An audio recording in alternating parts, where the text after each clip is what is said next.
a hello that unleashed a number of forces within the sorry, this is maybe sorry about that. So after Hamid got hit, his channel, which is Geo and Jung Group, which is the largest media house in Pakistan, accused the ISI chief in Pakistan of orchestrating the hit on Hamid. And that led to a cataclysm in the media in the country because the ISI hit back, tried to shut Geo down. Most of the other news channels jumped on board against Geo because they saw an opportunity to take down the #1 channel in the country. And Geo was by far the largest news channel in the country at the time. So it's been a rough 7, 8, 9, 10 months. The state has never intervened as directly before, at least perhaps not since the times of General Zia. And by the state, I mean specifically the army-led security establishment. But what that did was it also opened the door for the political government. And ever since, in response, the PMLN has now been sort of putting pressure on various channel owners and made frontline anchors, etc., to try and toe a particular kind of line. So this is the cleavage within Pakistan right now, is essentially PMLN, Nawaz Sharif's government, versus, in a soft way, the military establishment. But in addition to that, the long-running threat has been from militant groups inside Pakistan. And you would think that sort of militant groups would be indifferent to certain kinds of coverage on TV because they're out there, and as you probably keep hearing about, a number of blasts and attacks happening in the country. So there's acute pressure, and a number of my friends are personally under threat. They've gone from being able to travel around freely to now having armored SUVs and requiring 24-hour security, because within the militant landscape, there are so many of these groups, there's so many entities. Some are sectarian, some are internationalists, some are local, some are Masouds from Fatah. And on any given day, you don't know who you might annoy or who might get annoyed with you. And you're very, very vulnerable, especially because most of our media is headquartered in Karachi, which is our largest city, and it's a tumultuous city. So, yeah, it's a tough environment in Pakistan, but I think this year has been particularly cataclysmic. Rajdeep, can I just switch to you and to things that are particularly different in India? But let's talk a bit about the kind of threats that the media are facing from within in India. And of course, I'd like you to refer a bit to your own example as well. Thanks very much, Samar. Let me first say, of course, it's always a pleasure to be in Goa. There's no place like this. So it's, I hope Vivek keeps having these festivals and keeps calling all of us. I think unlike Pakistan, the one threat that we don't have, thankfully, is a death threat. I don't think we do our journalism under the shadow of the gun. Not even in Kashmir. I was in Kashmir through much of last week, and to be fair, whatever else happens in Kashmir, by and large, journalists are relatively safe.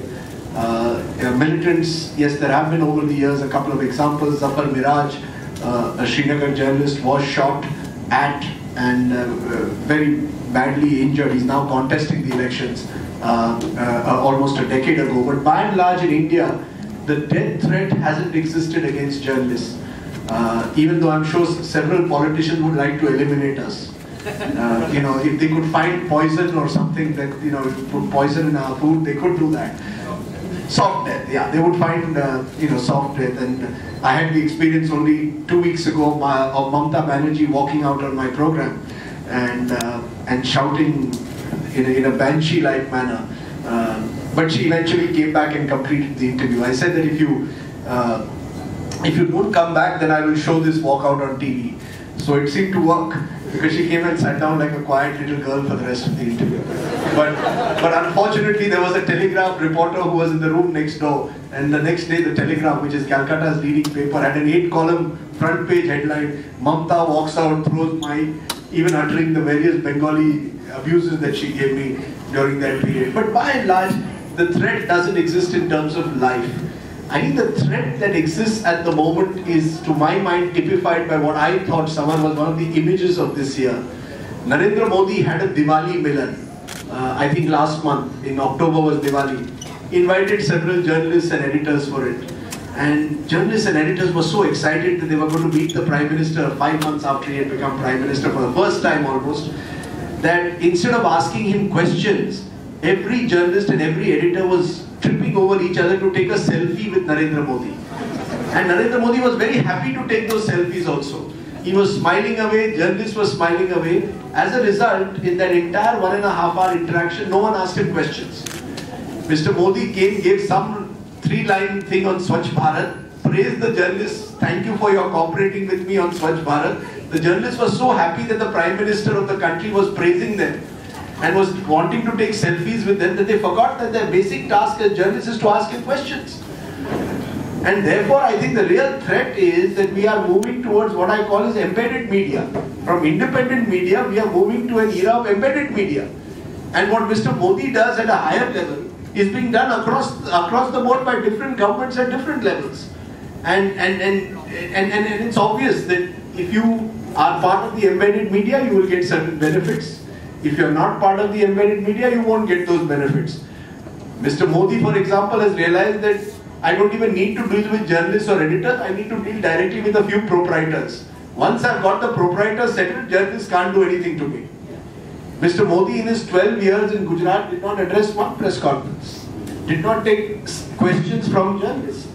He has been Prime Minister of India for the last almost 7 months. Not a single press conference where he has taken questions. So I think the threat is in terms of journalists themselves and their proprietors, because proprietors today have interests that go beyond a newspaper.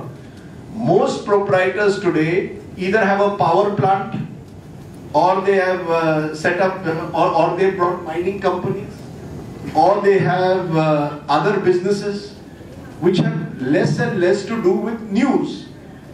As a result, the conflicts of interest take place at a very direct level. The political leadership is aware of those conflicts of interest, and the journalist, in a sense, is caught in between. So I think the threats that exist are A, because of pattern of ownership, B, because the nature of relationship between the politician and the journalist has changed, and C, I think that there is a general, what I call a moral compass of journalists, where we have lost what we are supposed to be. I think our basic task is to ask questions. I was unfortunately recently in Madison Square Gardens, got myself into a rather awkward situation with what I call our Modi Bhaks. I think it is one thing to deal with Modi Bhaks inside India, very difficult to deal with them in America. Because if you are sitting in Texas and then are going to tell me about what is true Indian nationhood, because whenever I see some of the people watching Mr. Modi in America or Australia, I almost see them looking at him like he's an avatar of Vishnu. You see, and they expect journalists also to look at him as an avatar of Vishnu. Now, I wouldn't mind doing that if I was not a journalist. Unfortunately, as a journalist, I have to ask questions. Now, the moment you ask questions, you are then branded as either anti-national or in some way someone who is challenging the establishment. And I thought the role of journalists was to challenge the establishment, was to question the establishment. But sadly, we have almost resorted to a form of self-censorship and what I call selfie journalism now, wherein we almost take pride that we have got a selfie with the Prime Minister. So I think the threat lies within in this country. It doesn't lie as much outside. And that actually makes it more difficult, because I think Cyril knows who his enemy is. I am sometimes unaware of who my enemy is, because the enemy could be the person sitting in the newsroom next to me, who may be an embedded journalist, and will go and tell the Prime Minister of India tomorrow, "Arey, wo Rajdeep Sardessai, wo aapke baare mein ye keh raha tha." And that is my fear today, that there are people within newsrooms, in organizations, who have become part of this embedded journalism, and therefore there is no place which is safe anymore. Even the newsroom is not safe. Because I am convinced there are people in newsrooms across this country who have struck their own private deals with whoever is in the establishment, and part of their linked to that establishment is how do I distance myself from these anti-establishment journalists. So, you know, it's a more difficult situation at the moment in India, and I'll conclude somewhere on this point by saying, I actually think that journalists in Pakistan have been far braver than journalists in India in the last 10 years. They have braved guns, they have braved censorship, they have braved, you know, all kinds of hostile forces. In India, on the other hand, we have succumbed in the last 10 years. I have never seen in 26 years of journalism such a weak and timid media of the kind that we have today. We have become weak, we have become timid, we treat our politicians almost like deities. I don't know whether it is true in Goa also, but I was told that when Mr. Parrikar was here, it wasn't easy to criticize Mr. Parrikar. And that's why someone once told me Parrikar is Chota Modi. I don't know whether that is true or not, but many journalists used to tell me this. But the fact is that I don't think journalists want to question or challenge anymore. And that, to my mind, is going to be the biggest the crisis as we move ahead in Indian journalism. I was in fact just going to refer to that and to reaffirm the point that I think journalists in Pakistan have definitely been far more courageous than we have been in India over the last few years. And yes, we should give them a hand for that. Because their threats are very direct, their threats, and these are very violent threats. The threats that we have, as Rajdeep said, are very much more insidious and have to do more with the way the media are structured here. We'll come to that in a bit. But let me ask you, sir, what is it do you think that keeps journalists so steadfast in Pakistan in the light of all the threats that you spoke about? Clearly these are very difficult operating conditions, and these are not conditions that we are particularly familiar with, at least in the large cities. I would differ a bit with Rajdeep because out in places like Chhattisgarh, for example, I think the local media are under tremendous pressure. People have been killed, and all this is off the radar of any of our mainstream media, the kind of threat that journalists themselves are under. They are either completely co-opted or else they are threatened enough and they have no backup anywhere. So there are big parts of this country where the media are under severe threat, violent threat. But to come back to my point, Cyril, what is it that makes journalists so steadfast to keep going day after day?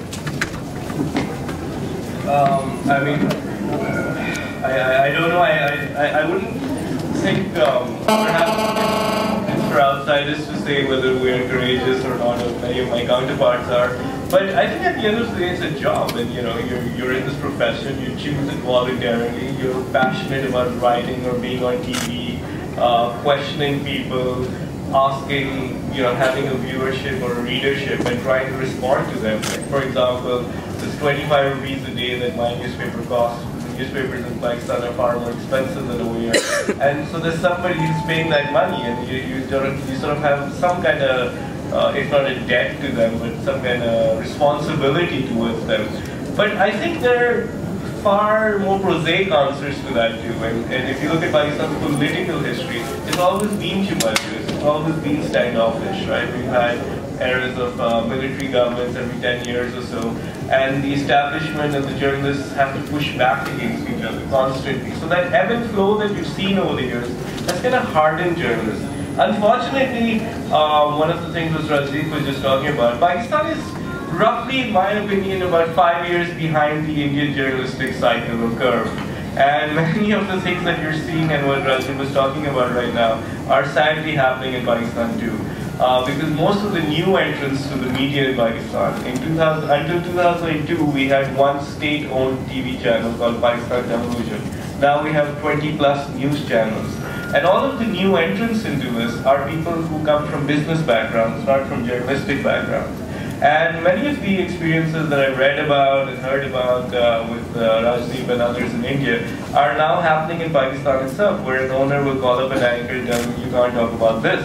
Or a number of my friends have had to quit their channels because in Pakistan you might think it's just the military establishment, but it's often the political parties themselves. The PMLN is particularly strong on the media. It doesn't like criticism, and it pushes back. So what they do is essentially, well, if you dominate Punjab and most of the media comes from there, you know, the owners personally, their contracts, their jobs, their businesses are all tied to it. So sort of the commercialization of media that I think seems to have been very apparent over here for a number of years is now becoming apparent in Pakistan, in addition to all the other problems you already have. So, I mean, not to paint a dismal picture, but we're catching up with you guys. Cyril made a reference to the cost of newspapers in Pakistan, and that I think essentially tells you what the problem is. The root of the problem in India is the cost of newspapers. How much do they cost? How much does the Dawn cost? 20 rupees a day and 25 on Sunday. Would any of you pay 20 rupees a day and 25 on Sunday? The point is, what's happened in India is that the business model of newspapers, especially newspapers, is broken. Because when I was working in a newspaper, that was about 5 or 6 years ago, and I'd asked for the figures, it cost about 8 rupees 40 paise to produce the newspaper, which was then being sold for 2 rupees or 1 rupee in some cities. So this is the problem. If you fall into this kind of a cycle where you are completely beholden to advertising, then you ebb and flow with the advertising market. There is very little, and your independence gets eviscerated as the market grows and falls, and as economic growth wanes and waxes. This is again leads to a lot of cascading problems.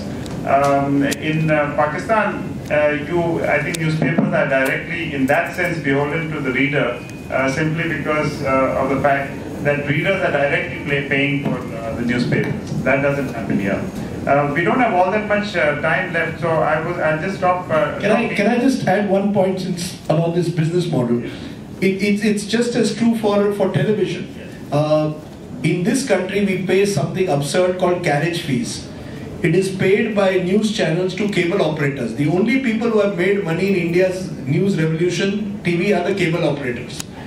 To ensure that your TV channel, a national TV channel, goes on a prime TV band, that's the first 15-20 on your TV set, channels pay up to 40 to 50 crores even now, per annum. If I pay 40 to 50 crores to a cable network across the country, and then 40 to 50 crores are my salary wages, where is the money for news gathering? And who are the people who have entered cable? Political party. The intelligent political party has realized the best way to capture the news is to capture cable. So in Punjab, for example, the entire cable network of Punjab has been captured by the Akali Dal. So you cannot do a story today in Punjab against the Akali Dal. The moment you do a story against the Akali Dal, your channel will be switched off. The moment you do a story today against Jayalalitha in Tamil Nadu, Arasu network will go out of its way to switch off your channel. If you do a story when in your home state of Karnataka, when the Reddys were in power, they controlled several parts of Karnataka, the cable operators, the channel was switched off. I was in IBN Lokmat. For 2 years, our channel has not been shown in Nashik because we did a story against Chhagan Bhujbal, who controls the cable network in Nashik. Now that is where the real threat comes, because how do I combat that threat? I can't. Cable is where a lot of the threats come in India. And in India, 95% of the revenues for a news channel comes through advertising. Only 5% of the revenue still comes through subscription. That is slowly changing with digitization, but all too slowly. So I'm completely dependent on an advertising-driven model. I'm still largely dependent on cable operators carrying my channel. And therefore, my capacity to resist these forces is that much less. The channel has virtually been closed down by the Badals in Punjab. And nobody has shouted or screamed or raised an objection. Because the last point, Samar, I would make is that where is the unity among journalists? Where is the solidarity? Where is the sense of community today among journalists? Journalists are very happy sometimes to see if some channel has been, if their competitor has been closed down. Not realizing that tomorrow it could happen to you. Or we are very happy if an editor, has been forced to step down because he's unwilling to accept the pressures of the establishment. So I think there is a problem in the business model, and if this is the business model in this country, then you are in a situation today in the Northeast. There are about 9 television news channels. All of them are owned by either politicians or real estate people or people who have black money. The only people today who can, unless you are a really big player, the only people today who can sustain a TV model, frankly, are people who have loose cash. So the new entrants in states like Bihar, in states like Assam, are all people with political links and often linked to land. Because land is where today in this country the real black money exists. in Tamil Nadu, as you were saying, the three main channels all belong to three political parties. So when I was there last month, someone said that if you really want to know what's going on in television in Tamil Nadu, you need to have three televisions and watch these three channels. Others, because you do not get, there is no channel that offers an independent view of reality. The other thing is that of the 100, I think, odd news channels in India, I think barely 4 or 5 probably make money. There are 393 cable and television news channels in India. 393. We have the Guinness Book of World Records. Even Pakistan won't reach there.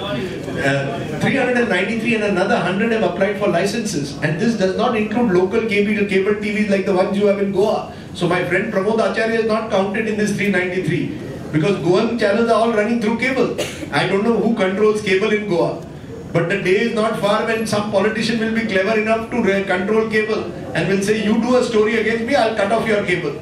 Because Goan politicians normally are a step ahead of the rest of India in these matters. So they may, I was dreading giving this Punjab example because the next time I come to Goa, I'll find out that all the cable in Goa is now controlled by some politician. So, I think 393 channels, how many make profits? There are about 20-25. The leading players would make profit, but not a large amount of profit. It's one of those businesses where you work very hard for very little money. Actually, newspapers make bigger profits in India than most news channels.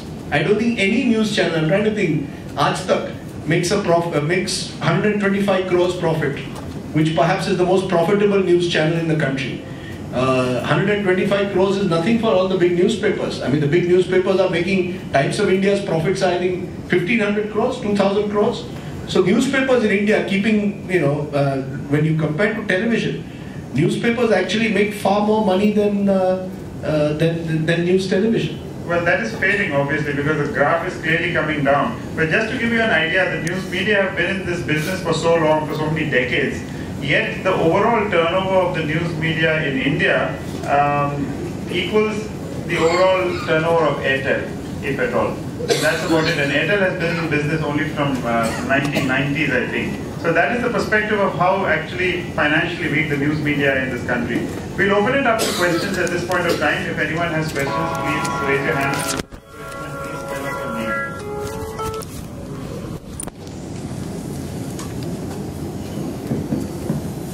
Yes. Please wait for the mic. There. Yeah, there.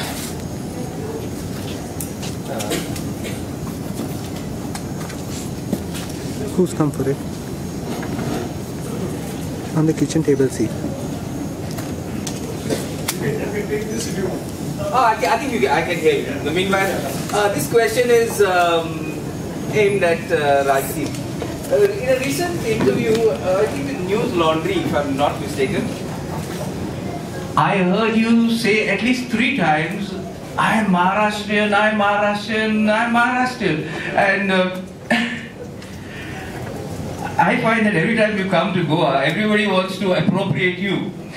If you come too often, I guess you're going to get, you're going to be very confused. But seriously, the coverage, the television coverage that was had during the recent elections was appalling.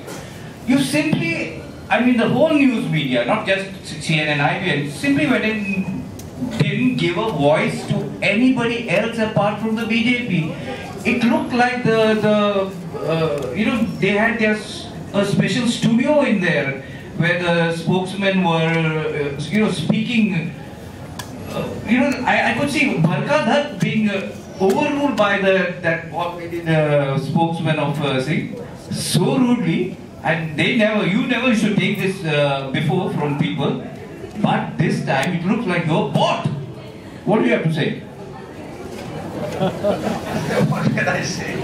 I can say read my book, which has a full chapter on the whole media, my book which is out there. But listen, I know that interview, I went through that, and I have said very clearly, I think the interview asked me about Gujarat and all that. I said I was born in Gujarat, but I had roots in Maharashtra and Goa. Now we can check that and we can go back to the interview, so that's another matter of debate. But it's nice to be half Goan, half Maharashtra. You can cross the divide that way. But more importantly, was the media bought? Look, I think there is a genuine threat to the fact that today the stakes are very high. and therefore for a political party to use money power to, in a sense, blitz the media is possible. I don't think individual journalists are bought. As I said, I think it exists more as the manner in which the control is exercised by those who own the media, and also by the sheer use of money power. To give you one example, during this entire election, the night before any place went out to vote, the BJP did what in advertising terms is called a roadblock, which means all the advertising between 8 PM and 10 PM in that place was bought by the BJP. So for those 2 hours, if you were watching television in that place which was going to vote the next morning, you would only see BJP ads. They pumped in their money into those last 2 days. Does that mean I have been bought? No, but my channel has received money. Does that mean that changes the way I look at Narendra Modi and the BJP? Possibly. It could happen. I mean, certainly proprietors would be less inclined to take on someone who's pouring in and pumping in so much money into your channel. I think that's the real, to say that I have been bought, none of this money filters down to me. At least not to me personally. I don't know about other journalists. And we have a genuine crisis of paid news. During elections, it is true that political parties do buy space and do it in a dishonest manner. They don't disclose to you, the viewer, or you, the reader, that this item has been bought by so-and-so party. And all parties do it. It's just that the BJP has been much more cleverer. And maybe the war chest of the BJP is much larger than that of the Congress party. Let me leave you with this thought. I asked someone this. I said, the Congress has been ruling India for 10 years. Surely you have more money in your treasury than the BJP? And the person said, this is the first time in the history of the country where the opposition party had more money than the ruling party. And the bottom line was, the Congress, as someone told me nicely, was it's a party with rich individuals who are not willing to spend out of their pocket for the party. The BJP, on the other hand, in this election at least, was a rich party, which was putting in all the money it could into this election. How much was spent? That's the question. But were we bought? I think that's a bit excessive to say we were bought. I think what happened is just the sheer use of money power. Yes. Can I ask you, Rajdeep? You said that the journalists have almost surrendered, they're timid, and also now you try to explain that. But it is not clear why is it so. Why is it that the moral fiber, the conscience of the journalist is become so weak, especially in this phase of elections?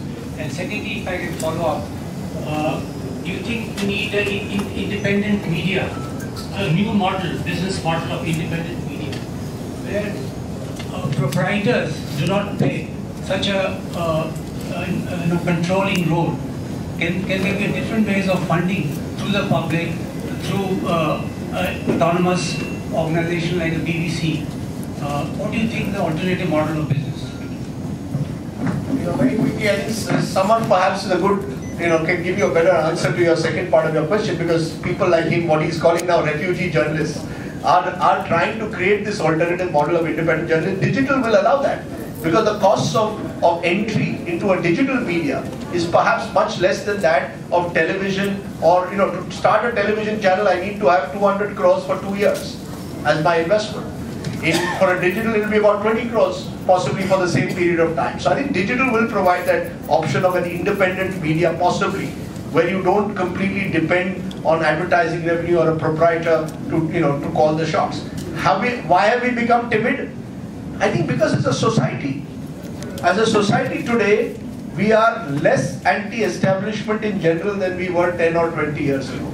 Maybe we don't have an immediate threat like in Pakistan. I mean, maybe in the 1970s we faced an immediate threat because of the emergency. Mr. Rajmohan Gandhi is here. He could perhaps answer. Many journalists stood up to the emergency.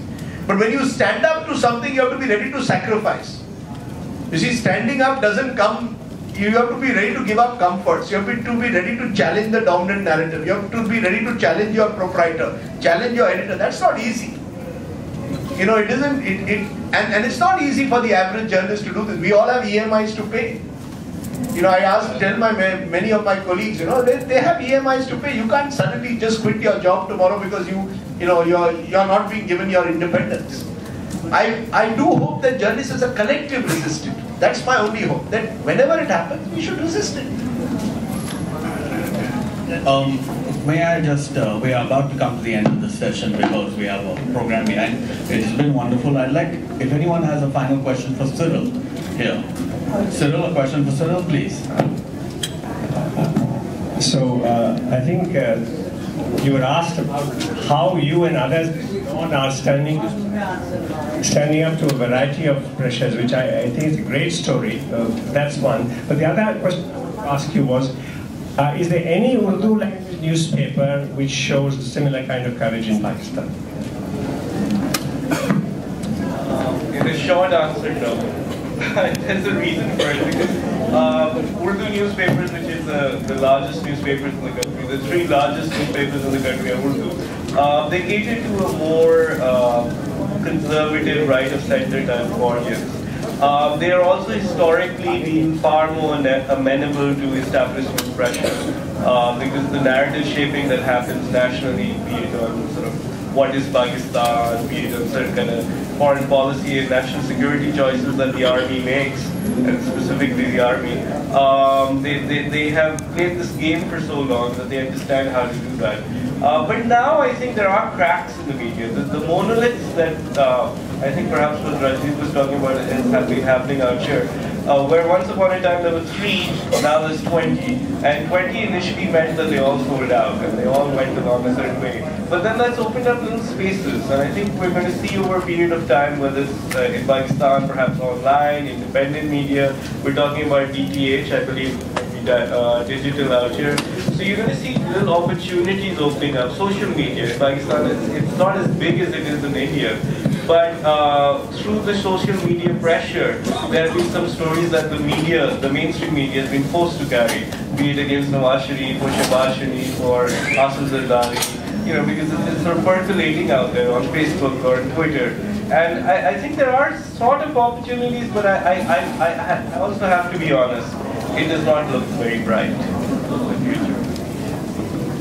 So much for an absolutely wonderful session. Rajdeep is in 2 more sessions. He's releasing his book. Many of your questions will be answered. Please come for the book release. It's at the end of the evening. We understand Mr. Parikar may be coming to join us later this evening to release the book. Please don't miss it. It's going to be a wonderful conversation about many of the things we talked about. Rajdeep will also be here on the laws, and Cyril is with us for several days. We'll be talking to him about Pakistan. Thank you so much, Samar, for a great job.